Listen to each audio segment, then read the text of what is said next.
மக்களே, நாங்க வீடு கட்டி கொடுத்த கிளைண்ட் வந்து ஒரு கிளாத் வாஷிங் செட்டப் கேட்டாரு. அவருக்கு நாங்க அந்த பழைய ஸ்டீல சோப்கள் தனியா, வாட்டர் டேப் தனியா அப்படி பண்ணி கொடுக்காம, இதுக்கு தண்ணியும் நிறைய செலவாகாம ஒரு ப்ரோடியும் கம்மி பண்ணி ஒரு புது ஐடியா கொடுத்து ஒரு கிளாத் வாஷிங் செட்டப் பண்ணி கொடுத்தோம். இந்த கிளாத் வாஷிங் செட்டப்பை பத்தி ஃபுல்லா தெரியணும்னா இந்த வீடியோ ஃபுல்லா பாருங்க. நாங்க என்ன பண்ணிருக்கோம்னு பாத்தீங்கன்னா, ஒரு தெளிவான மேஸ்திரி வச்சு அழகா ஒரு பிரிக் ஒர்க் பண்ணி அதுக்கு மேல சோப்கல்ல நல்லா ஈஸியா துணி துவைக்கிற மாதிரி வச்சிருக்கோம். இந்த சோப்கல்லையுமே தண்ணி ஈஸியா ட்ரெயின் ஆகிறதுக்கு நல்லா சாய்வா வச்சிருக்கோம்.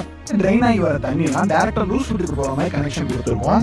பிரிக் ஒர்க் பண்றப்ப துவைக்கிறதுக்கு தேவையான பொருளா வைக்கிற அளவுக்கு ஒரு ஸ்பேஸ் கொடுத்துருக்கோம். அப்புறம் பாத்தீங்கன்னா ஒரு வாட்டர் டேப் கொடுத்துருக்கோம். அதுல இருந்து வர தண்ணி எல்லாம் உடனே ட்ரெயின் அவுட் ஆகிடாம ஒரு 25-30 லிட்டர் தண்ணி ஸ்டோர் ஆகிற அளவுக்கு ஒரு சிங்க் கொடுத்துருக்கோம். இந்த சிங்க்ல நம்ம தண்ணியை ஸ்டோர் பண்ணி வச்சு நம்ம நினைச்ச நேரம் ஓபன் பண்ணி விட்டு க்ளோஸ் பண்ணி கொடுக்குற அளவுக்கு ஒரு கண்ட்ரோல் வால்வு கொடுத்துருக்கோம்.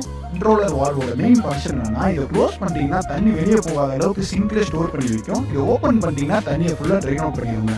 இப்படி இந்த சிங்க்ல தண்ணி ஸ்டோர் பண்ணி வைக்கிறதுனால ஒரு துணி துவைக்கிறப்ப துணிலாம் அவசரத்துக்கு ரொம்ப ஈஸியா இருக்கும். எல்லாமே ஒரு சங்கர் ஏரியாக்குள்ள